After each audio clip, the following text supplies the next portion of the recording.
Hey, Twitter world. Don't pet the llama. A pangender octopus who roams the cosmos in search of love. I'm never going to look at butt plugs the same. Apparently, ducks are rapists. I'm really uncomfortable with this conversation. So we flew out to Austin, Texas, which I lived there for 7, 8 years, something like that. My math is bad on that, and I was drunk the whole time. So when I lived there, kind of when we were out there. So we get out there, and let me tell you, I had a totally different perception. Yeah. Of Austin. You thought live music everywhere, like bands. Well, from everything that you told me. Yeah. I was expecting to walk down 6th Street and it be nothing but live music and like either live country music or like southern rock. Yeah, or like some sort of live music, guitar, drums, like not. It's not that DJ all the time. Like, I'm not saying that if you're into that, cool, but like if you're gonna call yourself the live music capital of the world, you know, I mean, we saw some cool stuff, but it's nothing like I remember it being. It's just all club crap, and it was kind of actually disappointing. Yeah, I was expecting something completely different, and I felt like we were in like if I closed my eyes, we could have been in San Diego or LA or LA or San Francisco. The only the only reason it looked different is because it had that Western look to it, because it's an old city. And that was the Texas feel and historical district. Yeah.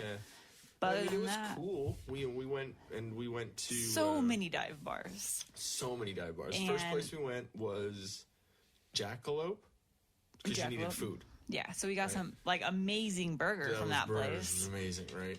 Yeah, they were right about having the best.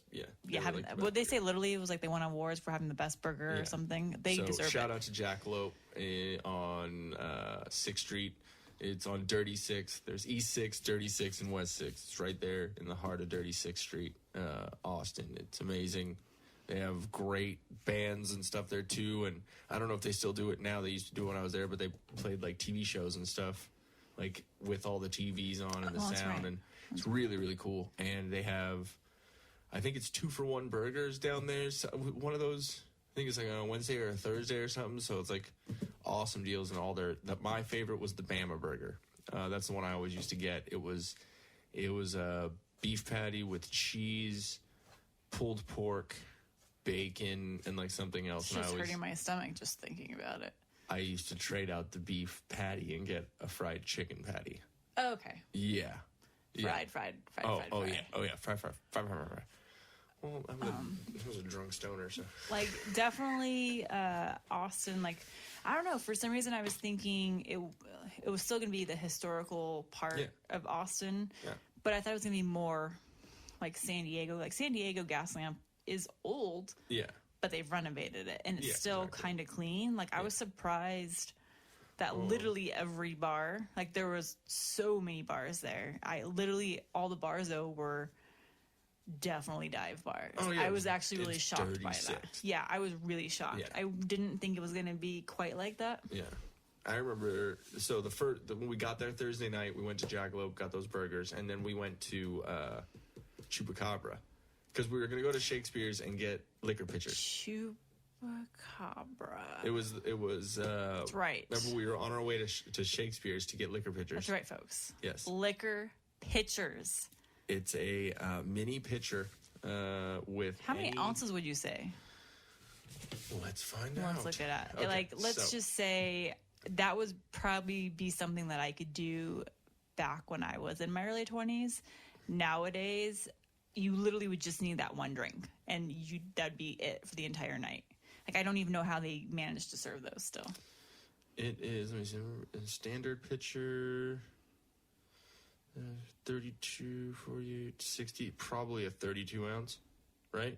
Yeah, I think it was like a big gulp size. Let's see, I'm going to put mini. It was crazy. Like, I can't believe people will. No, I can believe people will get them because it's near college. Oh yeah. Well, it was. I think they've been doing. I don't know where it started, obviously, but down in Austin, I remember getting them on Thursday nights at Shakespeare's, right there on 6th, and it was college night, so all the dude bros and sorority were out, and we were all metal dumbasses, so we go out there just to fuck with the bros because we couldn't stand them. Shout out to Corey and all the Order of the Sketchy Dudes, OSD. Wow. Party. So I have had many an experience with the liquor pitchers. Anyway, so it's a smaller than like a beer pitcher size, but it's like a mini pitcher of any mixed drink you want for $5. $5. That's ridiculous. So the same amount of money you can get a sandwich, a foot long, you can get fucked up. So we used to always have competitions on how many, to see who could drink the most, and my record was 6. So You're lucky you're alive still. Mm-hmm. Like, you're lucky your liver is alive still. That was Blackout Party Ian, so I was a different person, I guess. I think Different times. Yeah, different times. You've told me some stories about your alcohol intakes. I wouldn't point fingers here, there, babe. The past. So, no, I was a complete alcoholic. So, we got one of the cool things too about being in Austin and working downtown and doing all that and having a bunch of friends was being able to get hooked up on some drinks, because your friends, oh hey, what's up, here, yeah, I got your drinks. We still made sure to tip everyone and be respectful that way, but it was cool to be welcome back, kind of family kind of vibe. But it was awesome to see a bunch of old friends. Got to see Tank. Tank is absolutely hilarious. We got to ride those scooters for the first time. Those got super sick because we rode the scooters in like 30-degree weather, wearing just really a jacket and t-shirt and jeans. Now looking back at it, worth it. But that was our first running with like all the what are they? The limes. There was lime. There was the bird scooters, which I kind of liked the most. Yeah. And then Uber had their scooters. Uber has theirs too. I forgot what they were called. We rode the birds. Yeah. So they go up to 30 miles an hour, I think. Yeah.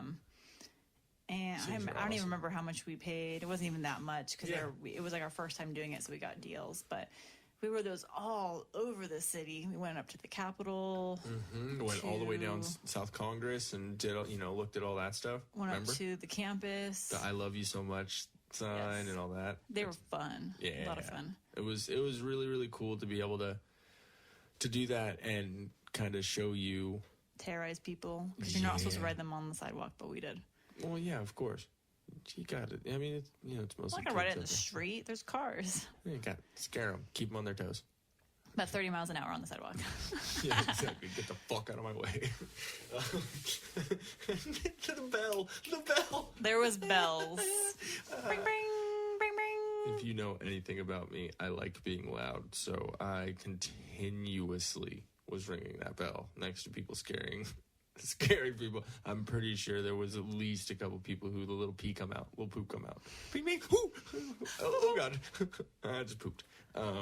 But switching from one scooter to the other and having the brake and the bell being on different, like the thinking you're hitting the brake, but you're actually just ringing that bell hard. Yeah. Oh, there was one time I definitely put all my weight into the bell, thinking it was the brake. I'm like, nope, ding, ding, ding, ding, ding, ding.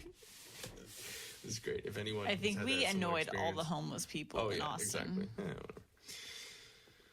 Yeah, but yeah, no, it was a lot of fun. We got to go to Barbarella, which was the bar that I used to work at with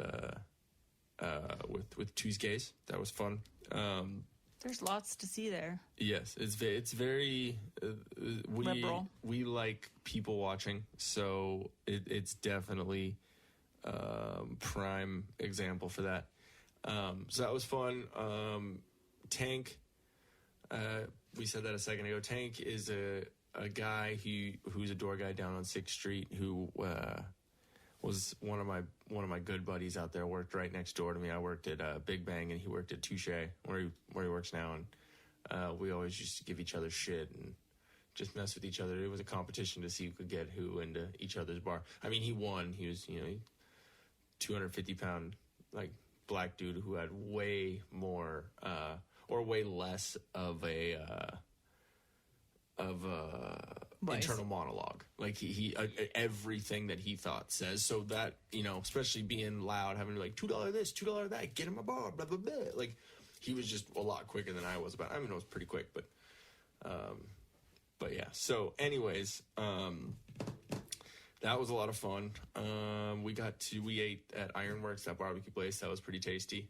Pluckers. Authentic Texas food. Pluckers was amazing. I used to work there, and that's Cheddar's. Cheddar's is... You can't be skinny. No. Or you can't remain skinny living there. There's so much good food. And there's amazing healthy food and all that. We were just trying to go for broke. You know what I mean? We were like, let's get fucking all the queso, all the bread, all the, whatever. That Torchy's tacos is amazing. So good. And then, one of my old buddies, Jonathan, known him probably longer than I've known anyone else out in Austin. I met him 2006, 2007, something like that, being in different bands and whatever. And then when I moved to Austin, he ended up being in the band that I was in instead of Flame. And so it was really good to actually catch up with him. Remember, we went out to the east side and went and caught up with him, and his girlfriend worked at a hospital, right? Yes. And so it's kind of loud in there, and we were talking to him about and he had never met you, never talked to you, nothing. Well, most everyone out there in Austin, besides the couple people who had come out for the wedding. Yeah. But he'd never met you, nothing like that, and he's still and so he didn't understand our relationship, or he didn't know you well enough to get why we're together, anything like that. So and so we're talking about, I think we were talking about the SKYVIEW, or no, we were talking about he asked me about how I was enjoying Austin so far, and I told him my perception of it. Yeah, and her perception was, it's just trap music, TRAP, trap music everywhere. And he goes, what? I said, trap music. He goes, are you saying trout music? Like the fish. Like the fish? And so without any hesitation, not planning this before, you and I look at each other and dance like the Harlem Shake. Like, and he immediately looks at me and goes, I get it now. I see why you guys are perfect for each other. So that was awesome. So Jonathan, if you ever hear this, thank you for that. That was good. But yeah, no, it was really cool to be able to see him too and see all my friends, and it was weird, but then it was really awesome too. Like, I love all of them to death, but it's just such a different, it's just such a different piece of life, like a different point in life where I still remember being ingrained in that life and that same struggle and that same, working at the bar, being drunk at the time, different time, inhaling with my nose a lot, it just, it was an issue, but then again, you're in this little bubble of party land and you just feel, I know, that's fine, and then I was, in my 20s. So yeah, it's feel like different. I'm you don't even invincible. You don't really think about that at all when you're in your 20s. Yeah, you're like 2:30 in the morning. What are you gonna do? This is what I'm supposed to be doing. Most people are asleep by then. 2:30 in the morning. What are you doing? Well, where's the party? Okay, cool. Let's go. Until 5, 6 in the morning. It's just it's the way it was, and so that's probably why I can't fucking sleep until 4 in the morning. But it was really cool to realize that the city, it still looks, The city is beautiful, though. It actually, a lot of it did remind me of downtown San Diego. Everyone says that San Diego is relatively small as cities go. But, Austin, I mean, it was spread out. But, I mean, the actual, the downtown part still seemed about the same size as San Diego. At least to me, it did. Yeah, it's generally about the same size because we got around pretty quick. We covered a lot of it was ground. really pretty because like San Diego is set right there on the ocean, and then Austin's right there on the river. Mm-hmm. It is the Colorado, right? That runs through there. Is it the Colorado? I don't know. I lived there for so long. I should know that. We were down on one of the bridges looking back towards off the South city. First. Yeah, Off South First, that's where we and were. such a beautiful view. It's kind of that stereotypical skyline Then we went onto the Congress Bridge too, like where the bats where the bats normally were. hang out. Yeah, exactly. So, and what was cool is I did like the fact that Austin, we were actually talking about this earlier, like Austin's kind of that little liberal bubble in the middle of Texas. And they do have a lot there, like as far as going for, like we were just talking about alcohol and everything, but as far as being healthy, they had all that there. Like cool little, I don't want to say hipster because like to me when I use the word hipster, I kind of is demeaning. Like cool little artsy coffee shops and restaurants all over the place, or cool little shops like mom and pop type shops, like where you bought that one cool store where you bought your wallet. Yeah. Oh, Aaron's Rock and Roll. Yeah. It's right there on set. That store was amazing. Like the amount of stuff there. And so it was really awesome to go through. Like I love shopping in places like that where it's different stuff. It's not the box stores or the big chains. I love that. So that is one thing that is really, really cool about Austin is it's definitely local kind of and they promote that hole in the wall type stuff. And I love places that promote local big on that. And I mean most places they should be promoting from it was really cool to go to Come and Take It Live too. I really liked that place. Yeah, your buddy owns it now. Anthony Stevenson, the owner of Come and Take It Productions, has a venue, and I think he's had it there for a couple of years now. Come and Take It Live. It's over there off East Riverside by Emo's. For anyone out there in Austin, if you haven't been to a show out there, go check it out, man. It's fucking phenomenal. It has this cool, what did you call it? You said it's like the metal Splash Mountain. Like that's what it was, like country Splash Mountain. It has that typical like country Texas vibe to it. Like you're in a large log cabin. Yeah, and there's like logs and like it actually really looks cool like looking. Like what's that old like cabin building set? Like our parents. Oh, Lincoln Logs. Yeah. It was like a Lincoln log. Like real life size, yeah. Really awesome really, inside. really Like cool. I And would if you love know to have how a much house that looked like that. It was so cool inside, like all multiple tier and everything, and just it was done really well. Anthony, if you hear this or anyone that knows that's a compliment completely from us. Like if you realize how much did we it love, look completely different before? Well, no. Come and Take. I think it did. I honestly didn't see that building before he owned it. I don't. Because for some reason I thought I heard him say that's how it was previously. Maybe I don't know, but it's cool. However, I don't know. is. Maybe, but still, at the same. It was just really cool, and I hope he took it the way because we love Disneyland. We love like all that stuff. So it wasn't like a cut down. It was like this is awesome. So. But an amazing sound. We got to see Memories in Broken Glass. My buddies for years. They're all amazing. Their bass player, Thor. Yeah. He actually, dude, bass player from Memories in Broken Glass. They're really, really cool, genty type of atmospheric type metal stuff. It was really, really cool. Amazing guys. Their bass player, Randy, actually works at a bar where he dresses up like Thor. Like he plays looks Thor. just like Thor. Long, blonde, straight, tall, gigantic big man. dude. Yeah. But amazing dude. He is such a nice guy. They were all he seems so nice. Gentle giant. Yeah, exactly. He's just a sweet dude. And all of them were really, really awesome to you. And He seemed like he'd be the type like if you were like in the pit and you were trapped and you couldn't get out, he would just like this big old arm would come down and grab you out of the pit. Gotcha, bro. Yeah. He probably fucking would. And what was their joke? Something about suck my dick or like something. Oh yeah, that's their whole tour was like suck me off or something. It was the suck me off. I'm like, boys will be boys. Like these are grown men. Well, yeah, just come in the bag and just suck me off. Yeah. Wow, all the inside jokes of the tour. Oh, tour. But yeah, the sound system was amazing there. I remember staying on the dance floor. There was one point, like on the floor, where I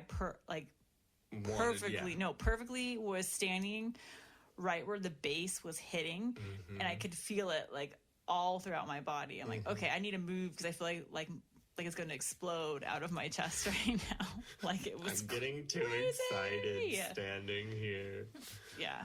No, it was awesome. And then Transit Method. That was the other band that was absolutely amazing. They sounded like they sounded like Rush mixed with like some. It was definitely like a awesome. prog. Yeah, it was very proggy.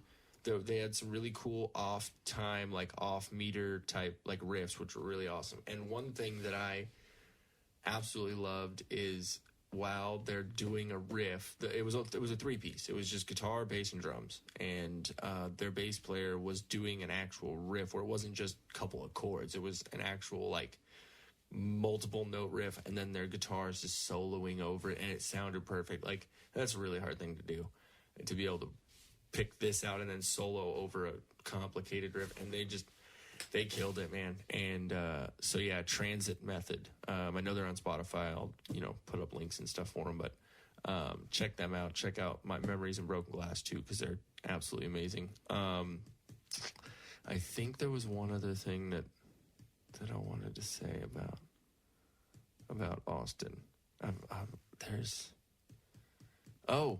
You got to meet my buddy Joe, who I've said so much about. Yes.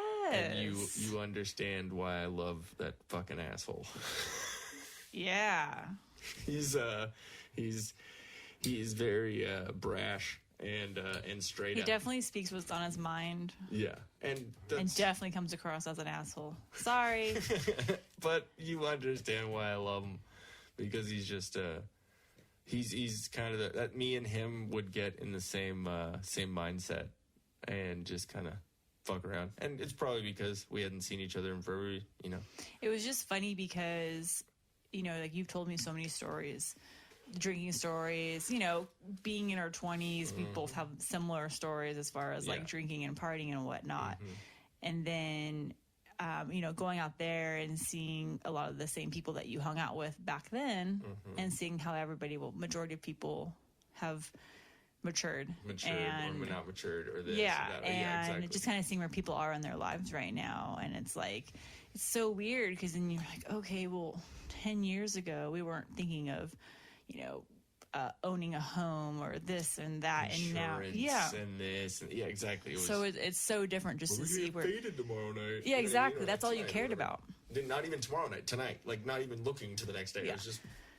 So, I don't know. That, I think, too, that brought up a lot, I think, discussion with us on stuff because we were talking to your friends and kind of figuring out kind of game plan for life. Because it's like, oh, well, these people are like doing this and just kind of like made you more motivated to like, okay, well, from both options too. Like these people are doing these awesome things, so I want to be like them, or these people are doing nothing, so I don't want to, and I'm not, not naming names to any extent, but like even just seeing certain people, just where people are in their life, right exactly now. And and I know obviously when you live somewhere and you're ingrained in that society and that, or in that, not society, but that type of work, that type of stuff, and you don't ever get out of it. Like you could be drunk all the time and not realize that you're drunk all the time. You know what I mean? Like that's not a healthy lifestyle, Everything in moderation. I mean, I could probably learn sometimes from that with, certain things, but. Hey guys, thanks for watching. If we float your boat, make sure to subscribe here. For more awesomeness in your ear holes, click one of these videos here. You just gotta follow the red arrow and poke it. Poke it real good. You're supposed to poke the video, not me, babe. I was.